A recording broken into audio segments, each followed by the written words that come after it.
세상을 바꾸고 싶을 때 우리 앞에는 보통 두 가지 길이 놓이는 것 같아요. 하나는 힘으로 맞서는 칼의 길, 그리고 다른 하나는 완전히 다른 방식인 십자가의 길. 오늘은 이 두 가지 길에 대해 한번 깊이 파고들어 보겠습니다. 우리 모두 살면서 한 번쯤은 이런 질문 던져보지 않았나요? 이 부조리하고 고통으로 가득 찬 세상을 어떻게 하면 좀 더 나은 것으로 바꿀 수 있을까? 하고 말이죠. 그 고민? 바로 여기서부터 시작해보죠. 자, 그러면 가장 먼저 또 어쩌면 가장 직관적으로 떠오르는 해답이 뭘까요? 바로 여기 있습니다. 혁명, 다시 말해 칼의 길이죠. 혁명이란 말이 왜 그렇게 매력적으로 들리는지 이 슬라이드가 잘 보여주네요. 썩어 빠진 시스템을 힘으로 그냥 확 뒤엎고 정의를 세운다는 약속, 생각만 해도 속이 시원하지 않나요? 유토피아, 즉 이상적인 세상을 만들어주겠다는 이 달콤한 약속은 언제나 사람들의 마음을 뜨겁게 달궜습니다. 그런데 말이죠. 바로 여기서부터 칼의 역설이 시작됩니다. 분명 정의를 위해 든 칼이었는데 왜 그 길이 종종 더 끔찍한 파멸로 이어졌을까요? 그 이유를 한번 같이 살펴보시죠. 역사를 이렇게 쭉 돌아보면 참 안타까운 패턴이 하나 보입니다. 스탈린 체제나 마오쩌둥의 문화혁명처럼 말이죠. 분명 정의를 외치면서 칼을 들었는데 그 칼이 결국에는 또 다른 억압과 폭력을 낳는 도구가 되어버린 거예요. 유토피아를 만들겠다던 약속이 결국 지옥 같은 현실로 바뀌어버린 비극이죠. 자, 이 슬라이드가 정말 흥미로운 지점입니다. 문제의 핵심, 바로 심리적인 차원으로 들어가거든요. 우리가 겉으로 보는 그 정의로운 분노는 사실 빙산의 일각에 불과하다는 거예요. 그 물밑에는요, 사실 두려움, 불안, 오래된 상처 같은 거대한 감정의 덩어리가 숨어 있다는 거죠.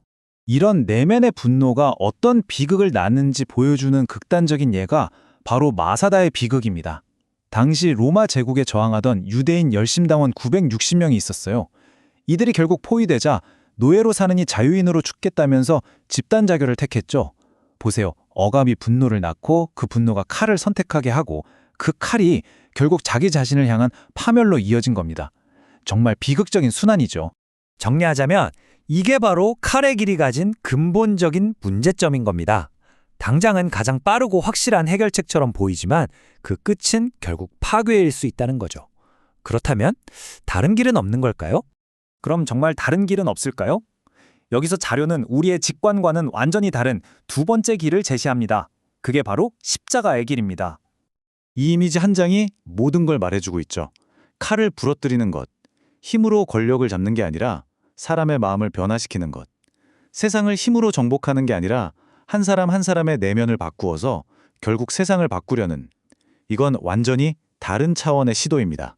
이 한 문장이 십자가의 길이 말하고자 하는 모든 걸 담고 있는 것 같아요. 폭력의 고리를 끊는 유일한 방법은 정말 역설적이게도 폭력을 내려놓는 것이라는 아주 급진적인 선언인 셈이죠. 자, 그럼 이제부터 세상을 바꾸려는 이 두 가지 상반된 설계도를 한번 직접적으로 비교해 보겠습니다. 이 표를 보시면 두 방식의 차이가 한눈에 쫙 들어오죠. 왼쪽의 세상의 나라 방식은 칼과 권력으로 시스템을 바꾸려고 합니다. 그 동력은 분노와 두려움이고 그 결과는 안타깝게도 또 다른 폭력으로 이어지곤 했죠. 반면에 오른쪽, 여기서 하나님 나라라는 건 단순히 종교적인 개념을 넘어서 다른 가치관으로 움직이는 세상을 의미하는데요. 이 방식의 무기는 십자가, 즉 자기 희생과 기도입니다. 목표는 시스템 전복이 아니라 영혼의 구원이고 그 동력은 사랑과 은혜죠. 그리고 그 결과는 파괴가 아니라 사람과 생명을 살리는 변화로 나타난다는 겁니다. 결국 이 복잡한 비교는 아주 단순하고 강력한 하나의 아이디어로 요약될 수 있습니다. 혁명은 바깥에 있는 세상을 바꾸려고 하지만 십자가는 내 안에 있는 사람을 바꾸려고 한다는 것. 그리고 사람이 바뀔 때 진짜 세상이 바뀐다고 믿는 거죠. 역사 속에서 이 두 길이 어떻게 부딪혔는지 보여주는 아주 대표적인 사례가 바로 16세기 독일입니다. 한쪽에서는 농민들이 칼을 들고 일어나서 폭력적인 혁명, 즉 독일 농민전쟁을 일으켰지만 결국 수만 명이 학살당하면서 처참하게 실패했죠. 그런데 거의 같은 시기에 마르틴 루터는 군대 대신 성경을 번역해서 모든 사람이 읽을 수 있게 했어요. 이건 조용했지만 훨씬 더 거대한 변화, 바로 종교개혁을 이끌어서 유럽 전체를 뒤바꿔 놓았습니다. 이 십자가의 길이 가진 정말 놀라운 힘은 바로 화해에 있습니다. 적을 없애는 게 아니라 원수를 가족으로 만드는 거죠. 예를 들어 볼까요? 로마에 맞서 싸우던 독립운동가, 즉 열심당원과 바로 그 로마에 붙어서 동족의 피를 빨던 세금 징수원, 즉 세리가 한 식탁에 앉는다? 이건 그 당시엔 상상도 할 수 없는 일이거든요. 이 불가능해 보이는 만남을 가능하게 하는 것, 이게 바로 십자가가 꿈꾸는 변화입니다. 자, 이제 이 모든 역사적이고 좀 추상적인 이야기들을 우리 닥자의 삶, 바로 지금 여기로 한번 가져와 보겠습니다. 그래요. 이 거대한 이야기가 지금을 살아가는 나와 도대체 무슨 상관이 있을까요? 이 칼과 십자가라는 틀을 우리 일상에 한번 적용해보죠.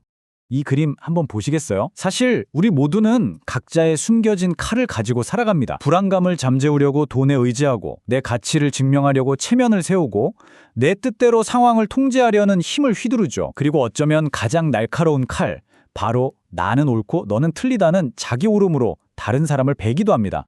이 인용문이 정말 핵심을 찌르는 것 같습니다. 진정한 변화를 위한 전쟁터는 바깥 세상이 아니라 바로 우리 자신의 내면이라는 사실을 말이죠. 이 마지막 문장을 마음에 새기면서 오늘 분석을 마무리하려고 합니다. 모두가 분노에 휩쓸려서 칼을 들 때 세상을 바꾸는 진짜 시작은 어쩌면 다른 길을 선택하는 아주 소수의 사람들에게서 온다는 것.